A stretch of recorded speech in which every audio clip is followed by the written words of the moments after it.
Billy, you are the definition of what one of the taglines of this podcast is. You cannot tell the story of Christian music without Billy Smiley. You can't. I mean, you've created more music, worked with more artists, but from the 80s through the 2000s, have had your songs on so many different artist projects that I don't know that you could build the landscape of the last 40 years of Christian music without you. Well, that's kind of you to say. So you are, but I look at the 70s artists for my inspiration, because I wouldn't be here doing it without Chuck Girard. Have you done Chuck yet? Not yet. Oh, you got. I can. Yeah, I'll hook you up. Yeah, I'm going to get some And numbers Tommy, from you before we're done. Yeah. But it's so good to be here. Yeah, good. And because, I mean, I was telling you before we started, I had a cut on the For Him record. I can't even remember. We have to figure out what that is. Well, you'll have to go through the list of titles and see if it rings a bell. I mean, I'm not surprised. I was so surprised. excited to get a cut on it. Well, I don't think it was a single. I had Brian White on earlier, and Brian's like, I wrote a song for you guys. I'm like, yeah, but I don't know which one. Yeah. He's like, it was a title cut of one of your albums, and like, you should have known which one I wrote.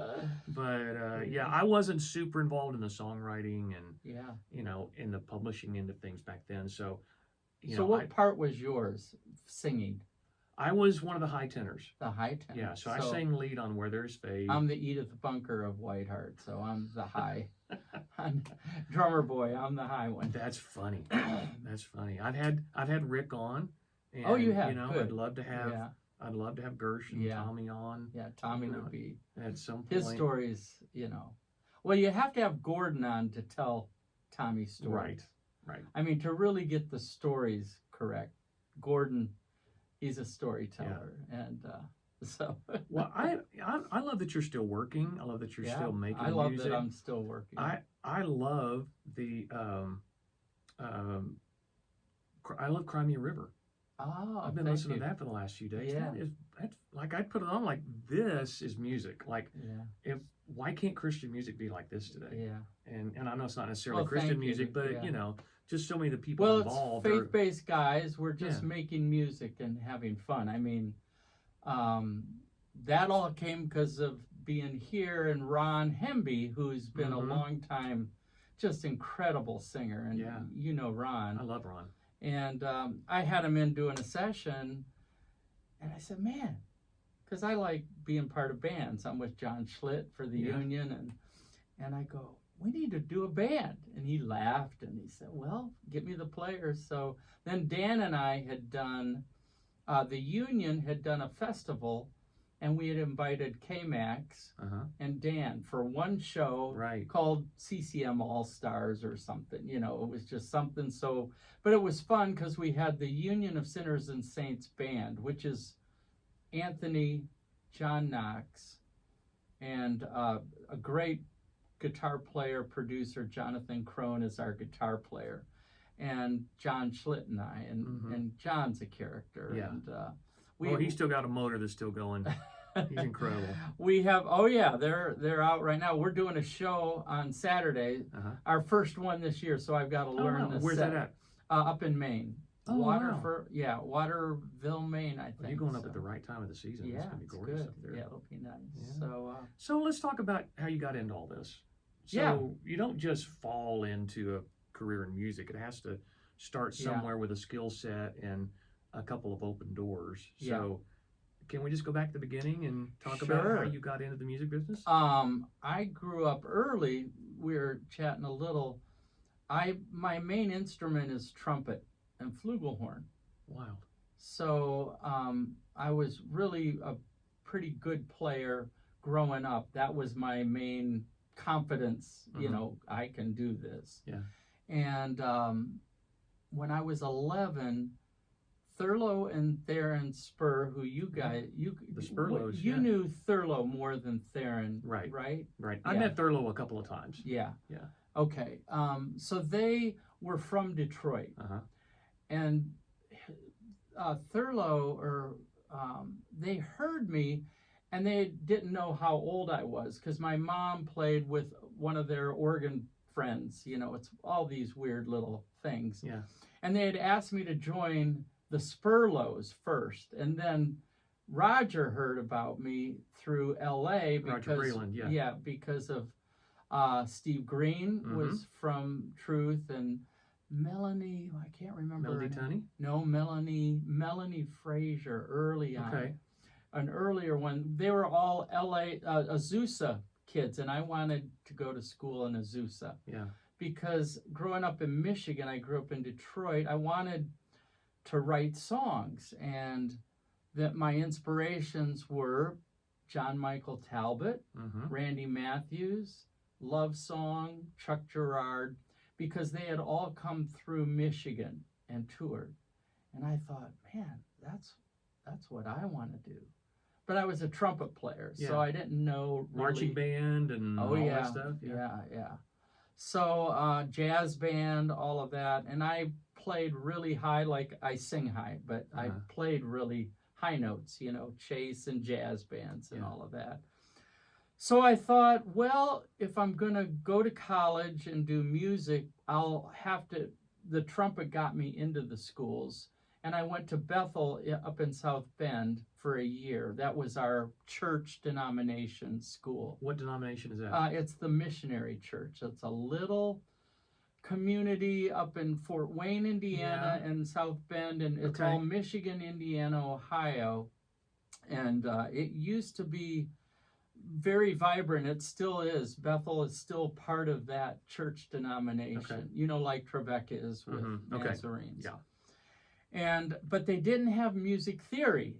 They had trumpet lessons and all of that. But so I said, well, I'm going to go west to California, puka shells, girls, Beach Boys, you know. Yeah.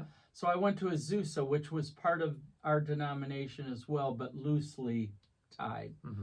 But the music guy there offered me a scholarship to play trumpet in their jazz band, and they didn't have a marching band, which is good, so I didn't mess up my embouchure. So so I actually went to Oklahoma State on a trumpet marching band scholarship. Wow. And it was only like $500, but back then when school was $3,000, and I bought my books for 2 semesters. You know, I mean, school Azusa was $3,000. Yeah, for the year. Incredible. I mean, and it seemed like a lot, but you know that shows how old I am.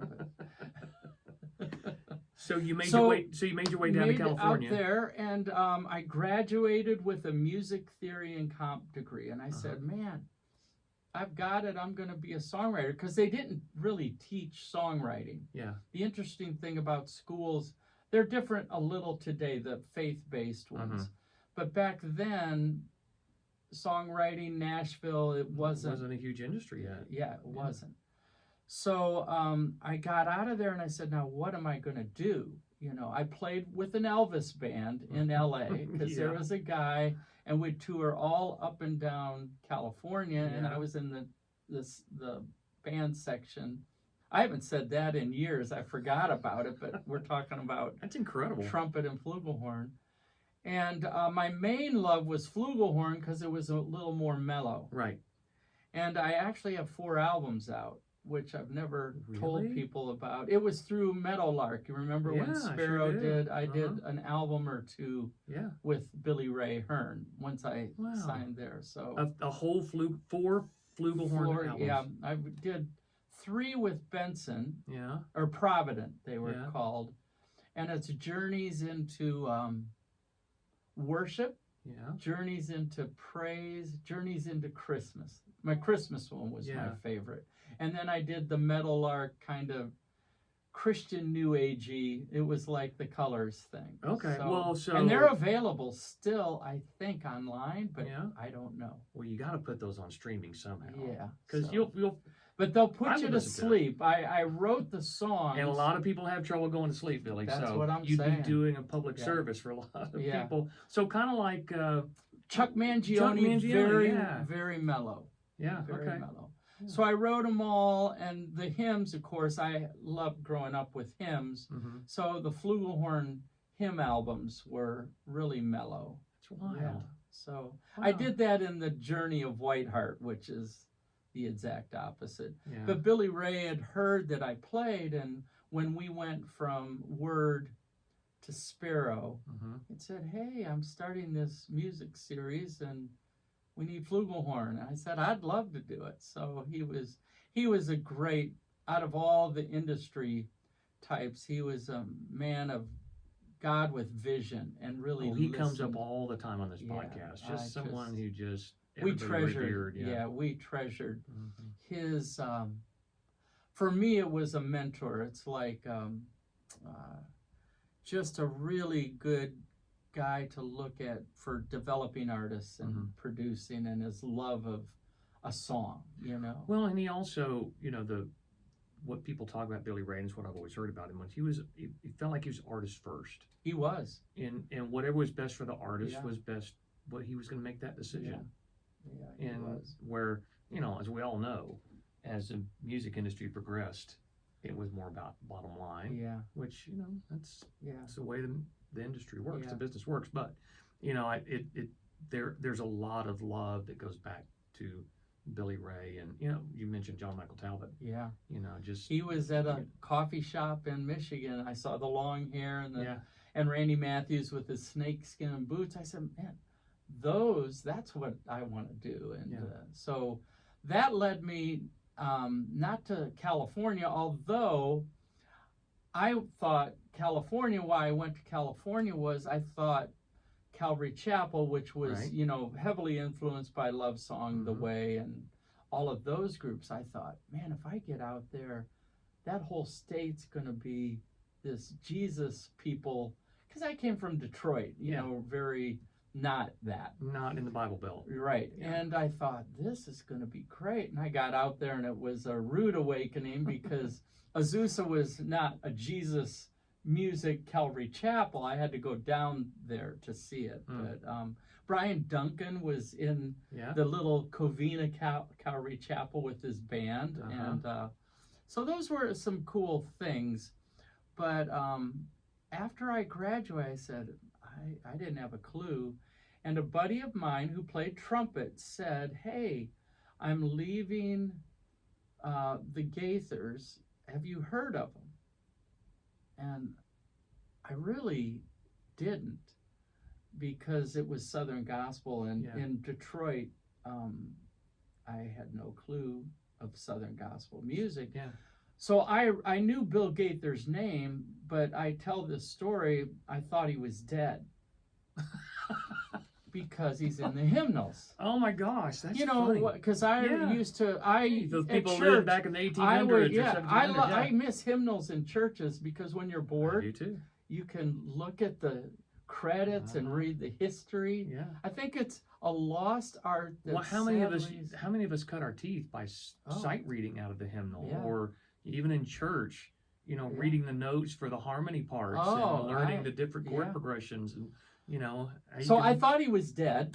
So when I joined, they had asked me to audition. So I flew to Alexandria from California. So I came in puka shells, shorts, sandals, long hair, and Bill must have thought I was a Martian or something. And he goes, hello. He started a little, and I said, I thought you were dead, or I didn't know this was a group like the Spurlows or Truth. Yeah. I thought it was a group of people doing his songs because I knew of the Spurlows and Truth. So that's what I thought the Gaither trio was. Okay, that makes sense. Yeah. Because tribute album or a tribute group kind of thing, because I didn't know. So that was my entrance into CCM. Incredible. Yeah, I saw you post not long ago on social media a picture of you playing trumpet with the Gaithers, and I'm like, that is new information to me. I did not know that. So that's where I started the industry. The Whiteheart guys. Dan was flunking at Belmont. I don't know if I should say this, but all's fair in love and war. And we had a guitar player. I think he was with Truth too. Tim. He was on the Gaithers. Tim, what was his name? But we were great buddies. So when I joined, he was my connective spot. and Tim France. Do you remember I don't that know name? Tim. No. Okay. Mm-mm. Well, he was the guitar player for the Gaithers. And Ron, Dan's father, called Bill and said, Dan's not doing good in school. Can you take him? So they fired Tim and brought Dan, and I was really upset, you know. Yeah. Until, because we were the two young guys, until I met him. And then we just hit it off. He wanted to play guitar. I mean, he's playing like licks during How Great Thou Art, or, you know, one of the Gaither songs. And so Bill let us use his studio, and that's where we did the very first, I wrote some horrible things, and Dan and I would just be in the studio. All he cared about was playing guitar. And all I cared about was recording my songs, you know. And they were horrible, but I still have a couple of them. And at 18 or 19, Dan's solos, even back then, were pretty off the charts, you know. So is that where Whiteheart was born? Yeah. And because Steve In the Green was part of the... Well, Steve had heard what we were doing, and he goes, hey, if you need a high singer... Yeah. I'm your man. Was he part of the Gaither vocal band at the time? Yeah. Yeah, that's what I thought. Yeah. But this was before even the vocal band. So Bill hired me to produce Gaither vocal band, the first 3 or 4 records. So how did he trust you with that? Tell me. He liked what I did with the music direction of the Gaither vocal band. I was helping them arrange the songs, and I was I was part of the Gaither trio. Yeah. But I kind of liked helping them formulate some of the songs because Chris Christian did the first record. Yes. And since I helped, Phil Nash was our keyboard player for the Gaither vocal band. Wow. I directed. I'm trying to think who played in the Gaither vocal band. Roger played drums from the trio. Gary Lund played bass. Wow. Yeah. Dan played on the albums because we were best buddies. So on the first vocal band albums, Dan's on those. Yeah. Passing the Faith Along, that whole album. Oh, I love that record. That's one of the first albums I bought. Wow. Back in the, would have been the early 80s, like maybe 80, 81, 82, something like that. So Bill and Bob McKenzie, for some reason, liked me. That's the favor you were asking. Yeah. And they asked me to produce it. I hadn't had, except for Dan and I doing the Whiteheart songs at the same time. And maybe Benji Gaither was Bill's son. Right. Benj was just enthralled with Whiteheart because that was his music. Yeah. And so Bill probably helped us because we were helping Benj. Right. Right. I mean, I don't know that. Well, and anybody that's Bill has shown himself to be a genius. Oh, you know, when and it he's comes not to showing marketing a genius. He just loves what he does so well, yeah, much. but he's smart about it. Oh, I mean, yeah. he understands where music's going. He knows how to get out in front of stuff. I mean, just look at all what he's been a part of. And it doesn't surprise me that he heard what you guys were doing and went, keep going. Yeah. Keep going down that path. He encouraged us.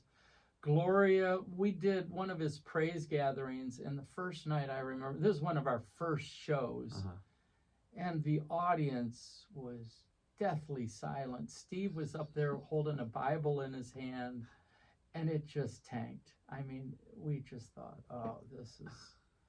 Because we were doing, you know, Go Down Nineveh, and You're the One, and He's Returning, and Steve's belting it. And the next day, Gloria heard about it. She got up and she says, now, you all might not like this kind of music, but your kids will.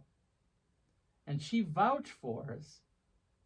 And that show was really the beginning of Whiteheart in terms of us having confidence, because no one has confidence that you're going to like anything. Reminds me of was it Marty McFly in Back to the Future? Yeah. He's playing.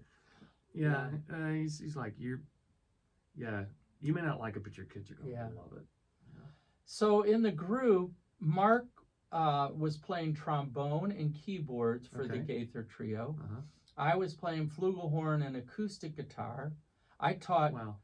Carmen and Don Francisco because Bill invited them to sing. Don knew how to play guitar, Yeah. but Carmen was sat next to me, Uh-huh. and then Bill would bring him up to do Wow. his 3 songs. So Wow. What do you remember? What 3 songs those were? I can't. So I remember seeing Carmen. Sunday's Coming was Yeah. one of them. I remember seeing Carmen in 1984. Yeah. I was a freshman in college in Yeah. Stillwater, Oklahoma, and he came to the mezzanine between a couple of dormitories where I lived, and with his acoustic guitar Wow. and some tracks, just sat in the mezzanine and played his songs. Yeah. And I bought them. I had like $20 to my name, and Yeah. I bought 2 of his cassettes. That's crazy. Wow. Man, what a legacy. Yeah, the early years were really interesting. Amy came out. I Mhm. remember her walking in the Coliseum like this and her manager, Dan, had a box of CDs, and she was opening for Gaithers. And now that combination didn't work great Mm-hmm. for Amy because it wasn't her crowd, but it was interesting. All the guys in the band, we loved it because we all loved her. Yeah. We were all Yeah. in love with her. And Yeah. Yeah, we You all know. we all were back in those days. yeah, and those were fun times, but that's where I met Amy. I'm trying to think who else. Cynthia Clausen. Oh wow. And of course, Sandy Patty was my Yeah. bunkmate on tour. And so that's how I got Now, when we say bunkmates, let's just for just our audience. for the broad in Gaither tour band. Yeah. It's one of the buses with the Right. 12 cubicles. Yeah, because if you've never been on a tour bus, Yeah. most tour buses have 12 bunks in the middle section. Yeah, and 1, 2, 3, 1, yep, 2, 3. Yep. So And- it was not that kind of bunkmate, Yeah. but in terms of somebody's going to hear this and go, Yeah. I have a real problem with that yeah, conversation. there was no problems. The Gaithers were. It was a very kosher. Cosette was Roger's wife. She sang backup. Steve Green's wife, Mary Jean, Yeah. sang. And let's just Sandy. say, you mentioned Steve with a Bible in his hand on stage. Yeah, I've toured with Steve, yeah, and Steve is,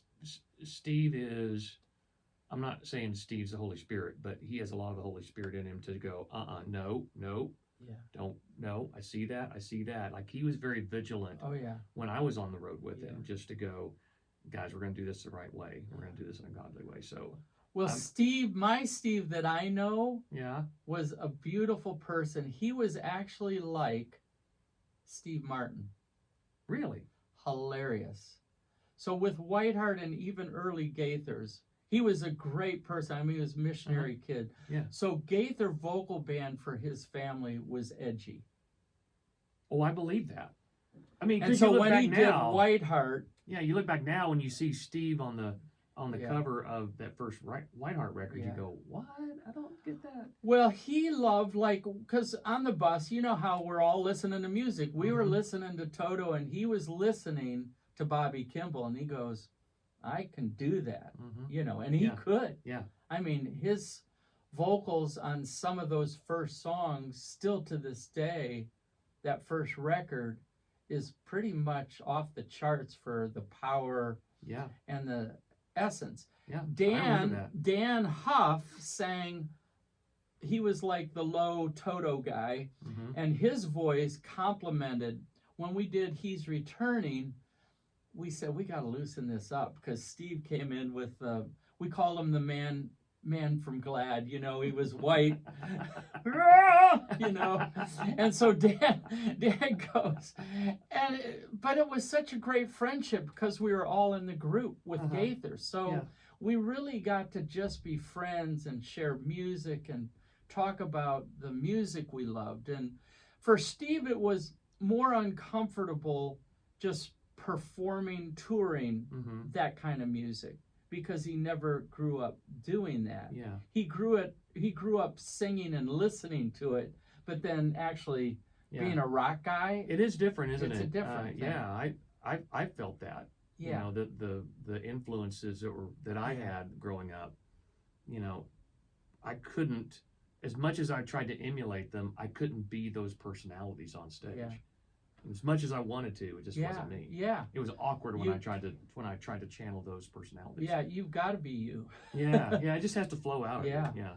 And so Steve sang on the first 2 records. He left, and we were devastated because really Word Records signed us on the strength of Steve's vocals and Dan's guitar playing. I mean, Mark and I wrote the songs, but it was really those 2 powerful voices in '82 that nobody was doing that. You know, because I was listening to Zeppelin, Queen, all of those bands, plus Love Song. So I had an influx of Christian artists. Larry Norman was huge for me growing up because of his lyrical insight. And he was a crazy guy. Yeah.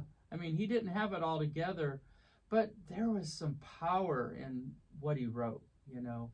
So I was kind of a hodgepodge of all this stuff. I grew up listening to Elton John, and, you know, I came from a very conservative home, but they allowed us to listen to Doobie Brothers and Led Zeppelin and Queen, whatever. So that was nice. But, you know, Randy and John Talbot, I heard John at Bethel College, and, you know, just blew me away with his. But then he was more of a rocker. Yeah, guy. Coming out of Mason Prophet. Yeah.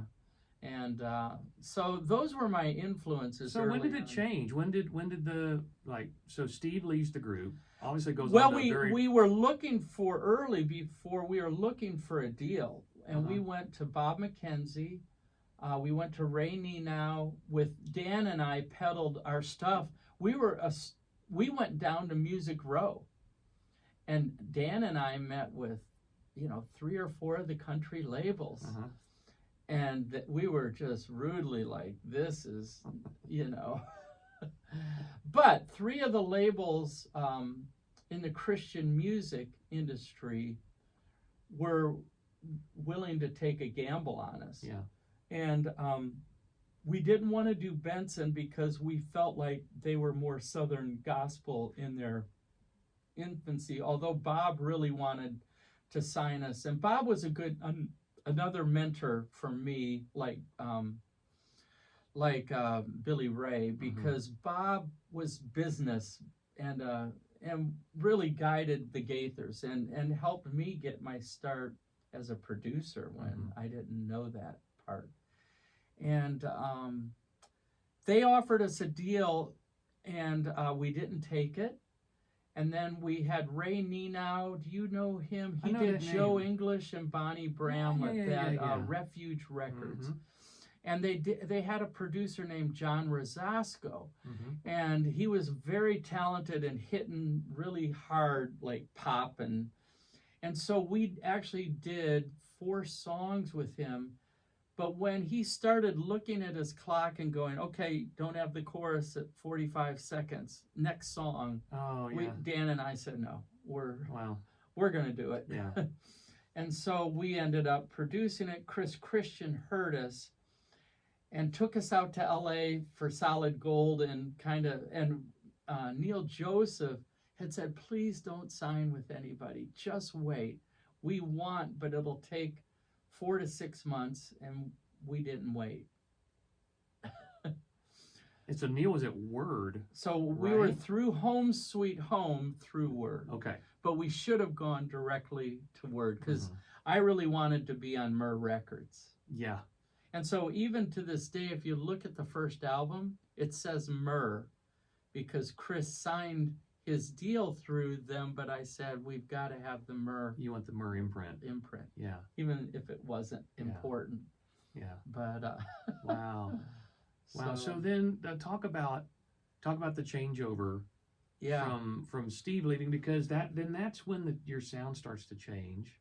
You get a little more aggressive. We got just doing rock music. The first 2 albums were really imprinted with probably Toto, Boss Skaggs, a lot of Michael McDonald, Doobie Brothers, all those kind of groups. So who was the lineup at that point? It was Steve Green was our lead singer, so that dictated the power and the high notes. Yeah. You know, when you hear he's returning and he's full voice, still one of the most purest tenors at high D's and E's and C's.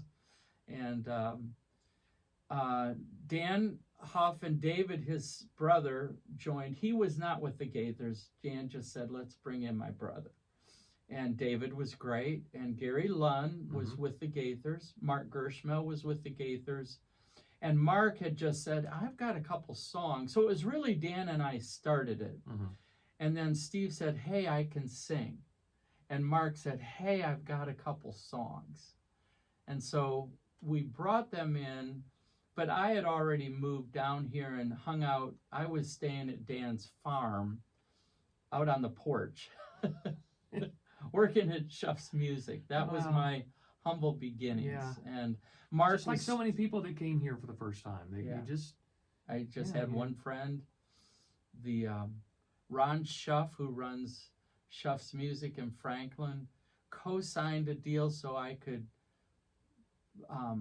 buy a Fender Rhodes and co-signed it for me so I would get credit. I mean, those are the people. I don't. I wish I did. Still have my little Fender, the Yamaha DX7. Oh my God! I found it under my mom's bed. What? I forgot. With the original Whiteheart cartridges. Oh my with goodness! My sounds from the first round. So wow, that what was an iconic instrument that is. That's kind of cool, and it works. And it works. Wow, I'll have to hear it here. My mom had it for about 20 years. I forgot it was under her bed. She goes, should I sell this? I said, no! No, don't touch it. You're going to give it to me right now. So the changes, so Dan was not a good road guy. You know, back then before mobile phones, Dan and Gary just wanted to be studio guys. Yeah. You know, Dan really wanted to be Steve Lukather, and he was. And he was, yeah. But when he got on the road and knew he was stuck out there, him and I just hit it off everywhere we went. So, I mean, we were called Kid and the Squid, you know, because we were still tight to this day. You know, I talk to him a lot and we'll grab breakfast and stuff. He's so talented. But Gary still plays. I still use Gary. I try to use as many people. I use Tommy still, you know. So the changeover happened where Dan and Steve it wasn't right. But Steve then came and sang on our first #1 song, Backgrounds, for We Are His Hands. I got a bunch of, I don't remember how I got them, but Larnell, so that was Philip Bailey, His Hands, We Are. It's our first #1 song. Children. Oh man. And Cornerstone Russ song Taft to me, came, Amy came. They all sang on the choir at Goldmine, you know, when we did it. And it was a fun little thing. So that kind of kicked us into being validated, I guess, you know, because that was our second album. And we hadn't, you know, the other ones were powerful, but they were pretty aggressive. So who was lead singer at that point? Scott Douglas. Okay. Yeah. Okay. And you know about Scott. Yeah. So he had gone through some horrible things in his neighborhood, and we first heard about that on the news. Somebody said, somebody had called our house and said, you better get all the guys together. Dan was not in the group then. Let's see. And David was still here. He went to Michael W. Smith after he toured with us. And then, and all of them were great situations. If they left, it wasn't because they were mad or something. You know, Scott was, of course, left because he went to prison. Yeah, yeah. You know, which was unfortunate. And I had Rick on, and he alluded. He didn't. I don't mind telling because his story is incredible. Scott's. I wish he could talk. You know, but it was a tough place because Rick was our stage guy, so I'm sure he shared of all of that. A few of us were backstage, and he'd come out and singing "Every Time You Go." He'd lip sync it, so we didn't know if he could sing, but I would say back there, if he could sing, he would be an amazing front guy. Yeah. That's what I remember. Yeah. And then when Scott had that happen, he sheepishly came to me and said, "Hey, could I audition?" And I thought, of course, he was joking. We had almost signed Chris Rodriguez. No way. Yeah. Oh, wow. Chris was my first choice. Wow, you couldn't have gone wrong with Chris. No, he was early on with Dan and I. And who was he was touring? Was he touring with Smitty at the time? No, or he Amy, wasn't or? even doing faith-based stuff. He was just doing clubs and venues and doing all of his R&B and soul. Ooh, He what a almost voice. had a deal with Sparrow at the time. Uh-huh. And it didn't happen because he didn't feel right about doing faith-based music at the time. Yeah. He's different now, but back then, you know, he stayed true to his heart. But Rick, there was something about him, the innocence, the not knowing, just there was something about him, you know. And so the thing that happened with Scott was that, were you on tour at the time? Were you in the middle of we were in the record, middle of a tour, and we had a show in Chattanooga, and somebody had said, watch Channel 5 News, you're not going to like what you see. And they hung up. And no idea of what it was. And the first image so I said, let's get everybody together. And Scott, for some reason, couldn't, you know, when I called everybody, because I didn't know what it was about. Yeah. So we were sitting there, and a picture of him walking out of the jail in handcuffs, you know, Whiteheart's lead singer accused of, you know, this kind of thing. So it was shocking, jarring. It put into perspective. At that time, Dan had said, hey, a buddy from my high school, I think you should look at him to take over for my position. So Dan helped me get a guitar player. David still was with the group. Gary Lund still was with the group. So Dan and Steve are two reasons for having gotten signed, pretty much, I think. I mean, the labels liked the music, but it was more the vibe, the quality of the music and the production. Dan and I produced the first thing. That was the first thing I'd ever produced. And we didn't know what we were doing, except, you know, who our first engineer was. Who's that? Jeff Balding. Oh, wow. So he was green. Yeah. He was the studio engineer, so the three of us became real close. And I remember Chris saying, now, you know, I've got this incredible... So Jeff cut everything, first album. And he goes, I've got this incredible engineer that's going to mix it. And of course, we didn't know any better. And he brought out Jack Joseph Puig, who did, and he did all the mixes. And Dan and I looked, and they were horrible. Oh, no. Yeah, they were not what we wanted. And Jeff was quietly, he's from So that does Indiana. make your heart sing, because that's happened to us a few times. Yeah, where you don't get the mix know. back and you're like, this is... Yeah, it's not. No. Yeah. I mean, they This were is not okay, what but it wasn't right. what we wanted. So one thing, if you go back sonically to 1982 and hear that first record, that's Jeff Balding's first full project that he ever mixed, except for one song. And I'll tell you a story about that song because it's interesting. Yeah. We had a song called Every Day. Every Day. And Dan was singing it, not Steve. And Gary McSpadden wrote that with me. That's a name that comes up a lot, too, in these conversations. So Gary and I were writers, and Bill never thought of him as a real writer. So Gary said, I'm going to prove him wrong, and we're going to write some for the Gaither vocal band. Him and I wrote No Other Name But Jesus and some of those. But so on that song, we early on, because I met Amy, I had asked her, I said, can you come down to the studio and just sing on it? And I didn't know any better about asking people. She said, yeah, because she loved what we were doing. So she came down, and we did a killer, Dan and I and her did a killer version of her vocals on it with Dan, Yeah. duet kind of thing. Yeah. And somehow Dan Harrell and Mike Blanton heard about it and said, "Oh no, we're not allowing this." I said, "What?" And it was incredible. And they just wouldn't put it on the record. So we got Sandy Patty because she was with the Gaithers, and she killed it too, Yeah. but in Sandy's way. Right. It didn't have kind of the Amy vibe. It had Sandy's vibe, which is killer too, but Yeah. it made it different. Yeah. But that's And an in the long interesting. run, it's, you know, yeah, it's you get an Amy cut or you get a Sandy cut. Yeah. It pretty much. But is a good deal. it's amazing. But it's an interesting story. I've got a cassette somewhere with Amy version. Oh, wow. I don't know where it See, is. that's the stuff I think.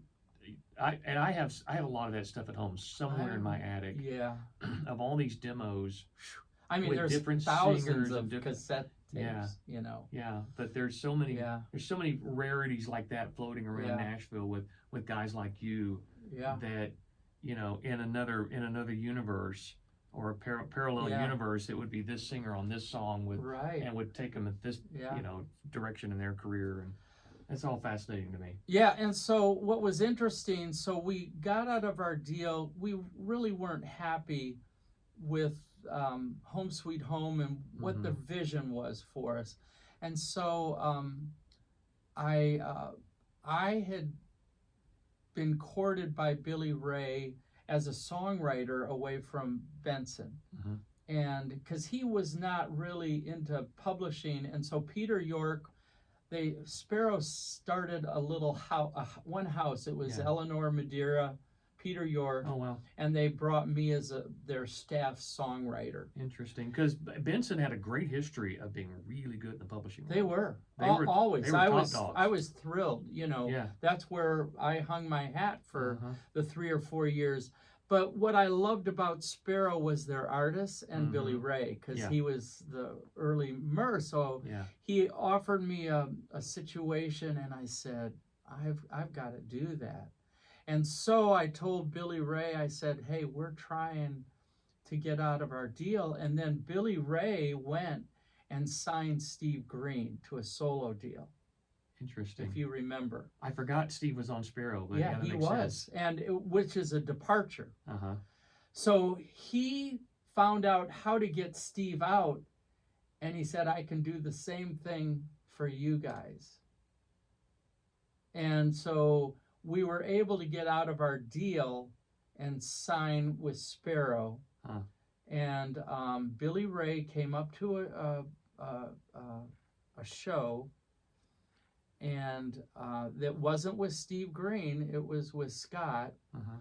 And then he, believe it or not, what happened to Scott was in that interim period, and he believed in us. We didn't have a lead singer.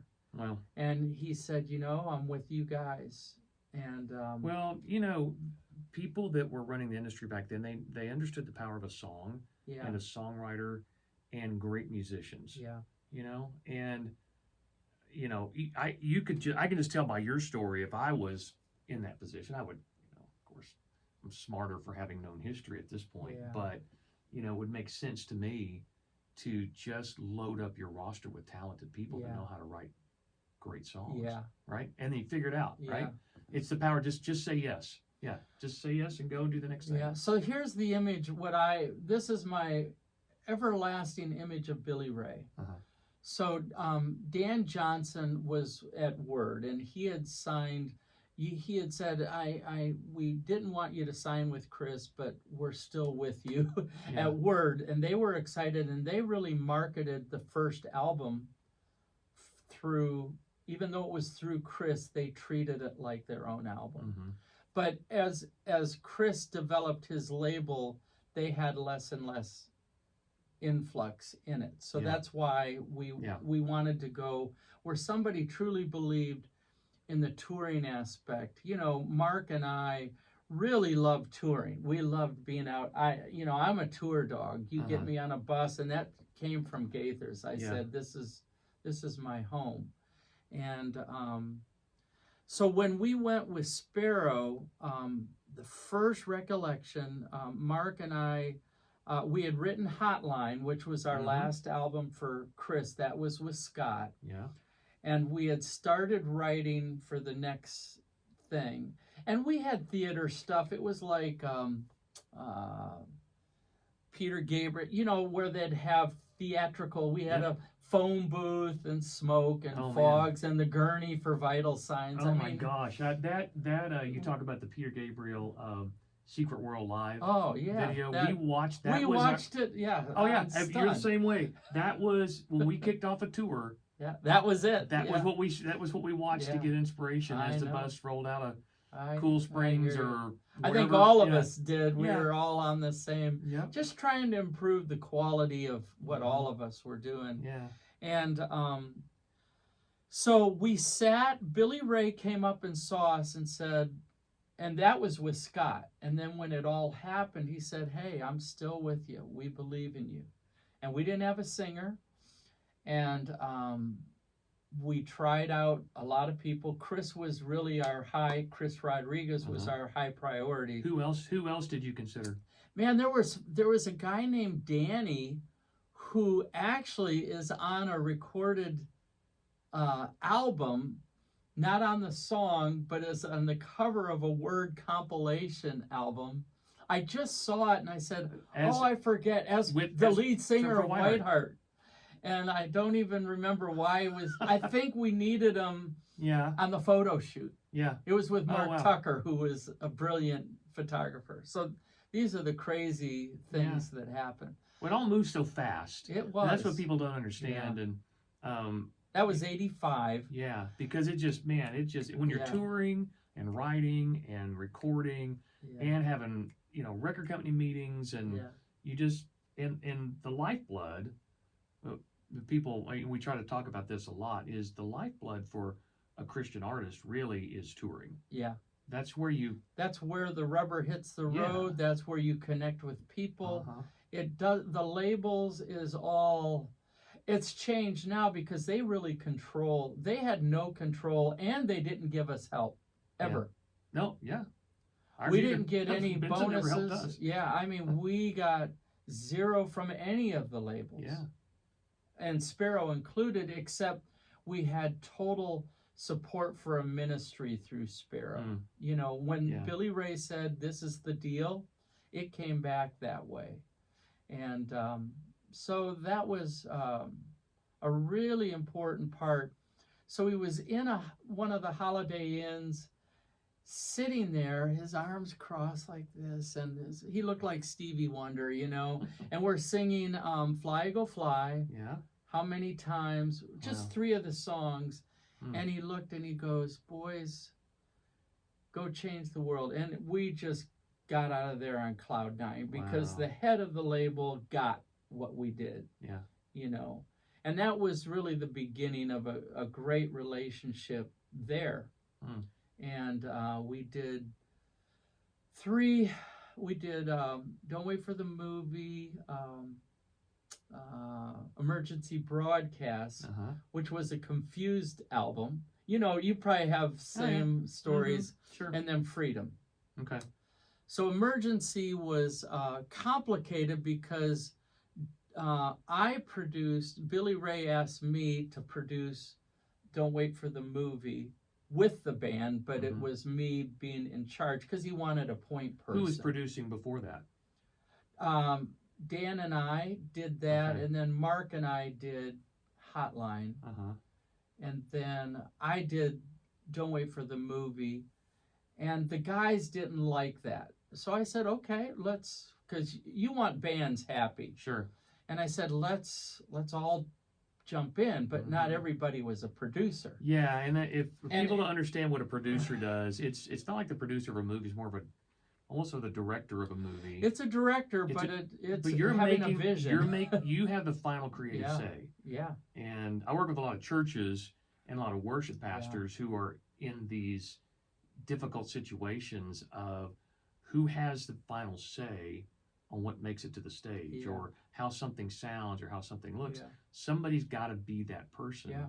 And so I can see that if you're used to having It doesn't. creative control, Yeah. but then it's all pared down to one person. It doesn't mean that they didn't have a voice, though. No, that's true. It was just a leader, because I always treated myself as the least musically gifted, Mhm. although I don't know, but I'm just saying, we had guitar players and singers, and I always loved being in the background, seeing how audiences. Gaither taught me so much about communication and what works. Yeah. And so Emergency was done by all of us and no one. Meaning nobody. So it was rudderless. Do you feel like the record reflects that? Yeah. In its sound? Yeah. And energy? Yeah. It was engineered by Balding, so sonically it was really good, but there was not a real. Certain songs like Beat of a Different Drum, I felt great about. Yeah. Just because I was involved in doing that one, but I knew what I wanted. Mm-hmm. It didn't mean it was better, but there was just a lot of unfocus. So how did you deal with that friction moving forward? Doing Freedom. I said, let's get Brown. Let's get an objective There you person. go. Well, yeah, and Brown. Everything And Brown he touches is just. And Peter from Sparrow said, let's do that. And so, a lot of people love that album, and I love that album. Yeah. But we all had to give up the reins. How did that feel? How did that feel giving up the producing? Very freedom. Really? Yeah. Freedom. Yeah. Yeah. Yeah. Because everybody got to really speak their voice with no. It was wonderful. When you let go as a band, I mean, we're a family, and you different personalities, and well, and healthy families know how to fight the right way too. Shoot, they know how to get their emotions out and talk it through. And it really helped us see, because after that, Star Song, we went with Star Song, and it was a whole different approach to music and everything. And did Gaither own Star Song? No, not at the time. Yeah. It was Daryl. Okay. And they had offered us almost something we felt like we couldn't refuse, but we probably should have stayed at Sparrow. But then when, again, we had changeover. So here's the interesting thing. Chris McHugh, Chris came because David joined Michael W., and we had the interesting story about Chris. So Jeff Moore, Jeff and I grew up in the church together and so I had done his albums through Brentwood Benson and then brought him over to Sparrow. And Jeff was just our good buddy. I mean, we grew up together and church camps and all that. And I said, Jeff, can you go pick up this kid who's auditioning for the drumming for the thing? And we're auditioning up in the little publishing room up in Benson. Gersh is there and I'm there, and bass player, it was Gary. And so we're there, and Chris comes in the room, and he's rough and tumble New Jersey boy. Yeah. And we do our audition. He played hard and stiff like he does. I don't know if you've ever. Oh yeah. Did he play on? He played on my solo record. Okay. I believe he played on some For Him stuff. Yeah. I'm not 100% sure about that, but I'd be surprised if he didn't. Chris is amazing. So he comes in, and we go, well, thank you very much. That was great, really good. And he goes, I came here all the way from New Jersey, and that's it? Let's jam. And so we're, kind of shocked. Yeah. He was aggressive, and so we just played, and it just felt incredible. Wow. So we said the amount of, or the number of players that came through Whiteheart that are now like their industry standard musician. I mean, Chris, who's Chris not played for? Yeah. And Gersh Tommy, of and course. Tommy and Gordon and Dan. I mean, my goodness, I don't think there's ever been and Brian Wooten. Yeah, and Brian and Anthony Salee. And you.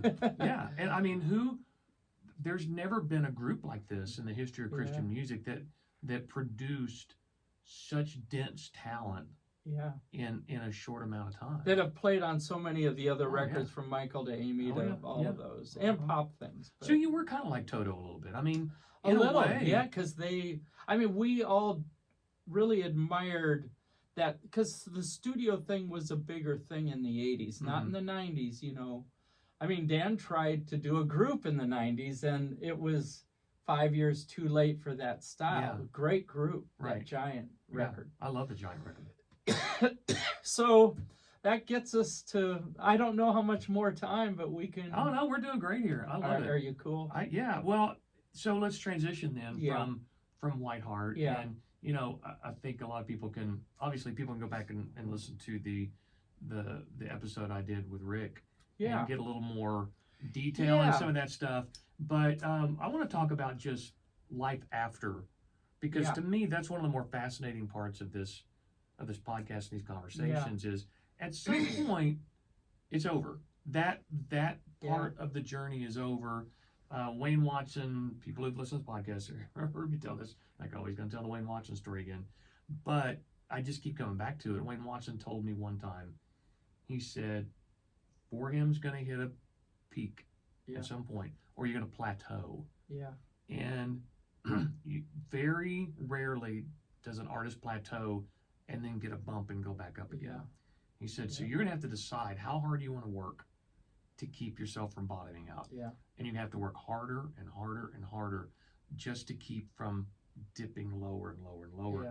And so you have to have honest conversations with yourself Boy. and your teammates to go, all right, how far do we want to run this all the way to the ground, or do we want to bail while it still feels like we're in a good place, and we don't hate each other, and we don't, and we're still making great music. Let's leave at at a point where we can be proud of what we've done. Yeah. 90s was an interesting time for Whiteheart, because the beginning, even through Freedom, we did not hit the road hard touring. And in the 90s with Tales of Wonder, Powerhouse Tales of Wonder, Highlands, which are all still great records. Inside, they were actually they sold more than the other ones, even more than Freedom. Yeah. So it was our really full time. And Mark, Rick, and I, since we early on, those first bands were owned by all of us guys, and we trimmed that to have 3 owners and then to hire guys, so we'd have a little more focused kind of thing. And the players we had with John Knox, a great live drummer and studio drummer, and Anthony and John Thorne was there for a little while. He was our road manager, and when Anthony stepped out, we said, John boy, come on. Man, and nobody like John. Everybody, everybody loves John, and we called him Wally World, I called him Sports Page. Yeah. he always had the USA Today Sports Page and Diet Coke. Yeah. So while that transition, and then we went to Curb because Mike really wanted to be in the faith base. We were the first signing, which probably wasn't good, because we had said, if you do this, please stay with Sparrow Distribution, the Cordon Distribution. And he didn't. He started his own, and we really suffered because all those bookstores, it's relationships, Right. If he'd have stayed there, we probably would have done better. And it was a bit of a culture shock. Music was going through grunge, so we were trying to be a little more that way. And then we ended up doing a Redemption album, which was kind of, we all felt it was a bit redeeming for the 3 of us. And it was very amicable. And then we said, let's just shut it down, not close the door. So when you say the 3 of you, it's Rick, Mark, and I. Okay. Yeah. And then the last guys we had in the group, which most people don't know because we only did 3 shows or something, was Barry Grawl from Mercy Me. Yeah. And Mark Hill, bass. Oh, wow. And Mike Mead from Chagall. Okay. They were probably some of the funnest guys, and that album was Richie Biggs did it. Richie was our sound guy, and so those relationships of the on the road people are so critical to the health of a band. Who believes in you. Yeah. when you don't sometimes. Yeah. So when was You it know, time to shut it down? When was it time? 98. Okay. Yeah. Do you remember the conversation? Oh, yeah. Well, we were out in San Francisco doing a festival, and we said that's it, and just walked away. And were you all kind of feeling it? Was there one yeah, person? well, no, that we started the all were. conversation? Rick had gone through a divorce. Was Right. his brain was really processing that. Yeah. Had been in a dark place with inside. That's why a lot of that's filled with some frustration and dealing with it. And he was still a young kid, didn't know how to deal with his emotions. And and Mark and I were the consistents through all of the records writing, so there was a consistency, but with really good musicians through all of it. Brian had just walked through a week ago, and it was just great to see him. He's out with Keith. Keith Urban? No, Keith. The other Keith. Trace Atkins. Oh, That's okay. it. Sorry, I was thinking of McHugh. That's No, one of the places I saw McHugh was with Keith Urban. Yeah. And Raj. Yeah, Chris Rodriguez. Yeah. Mhm. So all of those things are really good, but we shut it down, and we didn't do anything until we did 2 shows since then. We did one in Kentucky for an award show. We did a show with Tommy Gordon and John Knox on drums. Wow. And Tommy goes, feels like riding a bike. It was just really fun. Yeah. And Mark, Rick, and I. And then we went to Australia, and we just did a festival. And we all said, unless something's really right, we're not going to do it. So we did that in 10 years ago. Oh, wow. That's it. Mm. So that's why, for me, I like being in bands. I grew up seeing those, Chuck Girard and Love Song. I got to produce the new version of the Love Song album. I got different producers, doing the mixing of each of them. Chuck was in here, and I had never met him. And I said, I had heard he was in Franklin. I said, I would love to just pick your brain. So we had lunch down at Gray's on Main. And he said, let me come over, and I'm going to bring you something. So he brought me the actual files on Pro Tools of the first record, which to me is, it's like Abbey Road for the Beatles. It's a holy grail. Wow. So I got to solo, How cool Chuck's is that? voice, and I've still got it on my computer, and I've got the second album. So I'd love to do that one. I mean, those are and his solo records, and sometimes Hallelujah and all of those, Little Pilgrim, great songs, So that was a real honor for me. And then I started doing Honey Tree, and then I've done a lot of these. I saw some Honey posts Tree about is that. amazing, just amazing guitar wise. Yeah. And she was like the Joni Mitchell of our I generation. know a lot of her early records. So good. And the Kagi and I, we just wrote a song, and it's coming out Friday. Is there a nicer guy in the world than Phil Kagi? No. I mean, and his heart is genuine. He's a true artist, gentleman, honorable, and just a blast. And we wrote a song for the first time, and we recorded it with this benefit group down in Huntsville. So we're going down Friday to I had him play. on the podcast, and Thursday. in the middle of the podcast, one of the guys that was helping me capture it handed him a guitar. And I said, why don't you play a little bit for us? He went, this is not my guitar. And he's like, well, I'll try a little bit. And he played a little bit, and it was gorgeous. I mean, we're just like, he just kind of, just messing around. And then he hands the guitar back and goes, hey, don't air that. We're like, why? It was incredible. He goes, it's not up to my standards. And when the way he says it, it's just like, absolutely, sir. There's no way we're going to erase it right now. Or maybe I'll keep a little copy. You keep a little copy. I mean, I would hope you would. But man, what an incredible legacy, not only from the Gaithers and Whiteheart, but just to be this present. Again, that's why I say at the beginning of this, you can't tell the story of Christian music without Billy Smiley.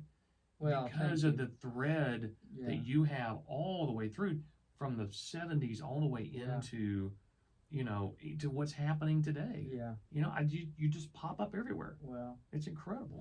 I love art, so I love developing. My heart is really mentoring and developing artists. Yeah.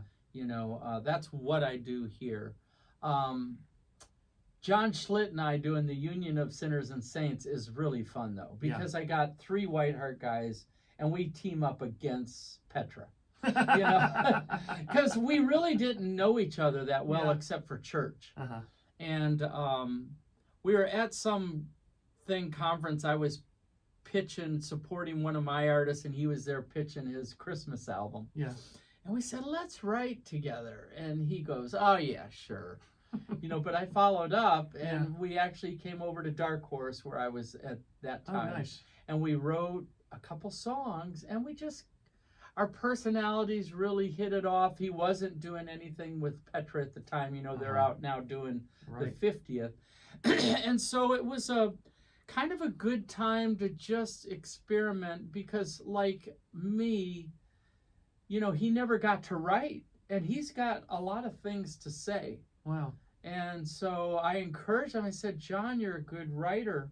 And so we've enjoyed just writing together. Yeah. And we've done 2 records, and we've toured probably 100 shows, over the last 4 years. Yeah. We treat it as more of a fun element. We're going Saturday to Maine to do, and we have Jason Fowler, who's part of our group. And he's like a young kid who's really good, a good singer, guitar player. So we go out unplugged, and we'll do the storyteller tours. Yeah. So all we do is tell stories, and the people like that I as would love good to as see that. the music. If you ever come to Tulsa, please let me know. Yes, I will. I would love to maybe see just that. have us at your church. Okay. It's pretty. Deal. It's pretty amazing. It really is. It's people love it. We'll do house concerts because it's intimate. That's a big thing right now. Yeah, there's a lot of artists doing it's that. intimate. It's really cool. And it's really fun. Yeah. So I get to be an artist a little, and I love to enhance other people's things. And any more music coming from the River Criers? Yeah, we have a whole album, 13 songs. I just love hearing Dan's voice again. Oh. And so when Dan and it made me go back and put on Much Afraid, which I've been listening to all week. Yeah, Much Afraid. One of my favorite. If you want to interview, ever. I can talk to him. And right. He and I became really good friends because of, he was doing Bloodwater, which is incredible, and the Jars was again. It's just you're in that little space, and I said, man, come sing with me and let's write. So we wrote this one song and called End of My Rope, and it's awesome. It's one of the 13 that we've done. And so we went out to Castle and I just paid for it, and I cut a couple tracks, and that was one of them. I said, Dan, can you come out? And I had hired a cello player, and the cello player happened to play cello for Jars. He didn't know he was out there. Oh, no way. And so we hired him. I said, I'm like Tom Petty. Oh, he's good. We need him as our bass player. So he got hired. And then Hendelong, who was with the choir, he and I went to college together with Lynn Kiesecker in L.A. at Azusa. And so he's our drummer. So it's a conglomeration of Ron Hemby with the Imperials, Steve Hendelong with the choir. So it's an odd assortment. Yeah. But boy, the harmonies, we really wanted Tom Petty meets Traveling Wilburys meets Crosby, Stills, and Eagles. Yeah, it is. And a lot of the songs, we have a whole... The River Crier story is more fun than even some of the music. And I won't tell about it now, but we're all brothers, fictionally, of different mothers. Right. So our father was Robert Crier. So we took it, we kind of created this story, and it's it's perfect for our personalities. Wow, that's really cool. Yeah, and we're going to have next single comes out the end of this month, and it's a good one. It's it's harmonies. it's great songwriting that people will love. And we did it because we wanted to have fun and find music again. Mm-hmm. There was not an overture of anything else but making the music sound great sonically.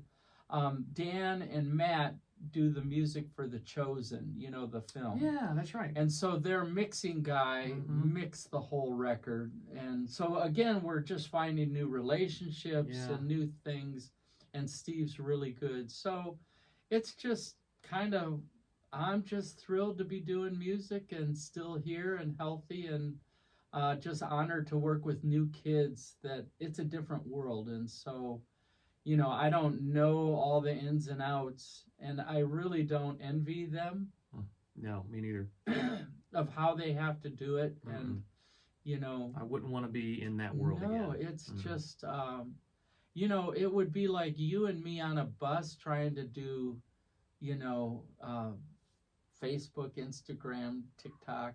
I mean, all of that stuff. That just makes my hands shake. Yeah. I don't think I could do it. Yeah, it's not a fun world for part of that, So it puts this intensity on artists, that I think is unwanted. And the Christian, And really all we want to do is make music. Yeah. And, we don't want to have to do all the other stuff, but that's the landscape. And there's not many faith-based artists that are poets. Yeah. They're worship leaders, but that's a one-thing deal. And, U2 did it plenty. And the churches have copied U2 for about 20 years and made a lot of money, but the labels aren't putting out artistry, which is unfortunate. Because there's nobody calling for that. I think people would love it, but there's not attention. It's an easier sell to sell worship. It's a whole other conversation. Yeah, that's we go down that road because I'm with you. And and I've got a lot of friends that are in the middle of the Christian music world right now that I love what they do, but it is different. There's no this is why I love having these conversations, because I can go, oh, I remember when. I remember the Freedom album. I remember that first Whiteheart album with Steve Green on it. I remember those days and how transformative they were for me as a teenager growing up in Waco, Texas, and finding those albums. I use air quotes by mistake, but they were God ordained. Right. Mine were all by mistake and ordained. Yeah. And God was planting those in my life to go, this is what's possible if you'll just follow the sound of my voice. And just being able to work with great, we never got to work together, but, I'm surprised our paths didn't cross at some point. It's funny, there's certain people that I interview and I go, we did work together on a compilation record in you sang on one of my songs, and I don't even know the name of it, but I'm going to have to look. Is it up on Spotify? Yeah, it is. So I should look. I'll know the title when I see it. I don't even know who I wrote it with. Our listeners are going to find it just like that. So well, have somebody tell me. That would be great. I would love to, and I'd love it if you sang on it.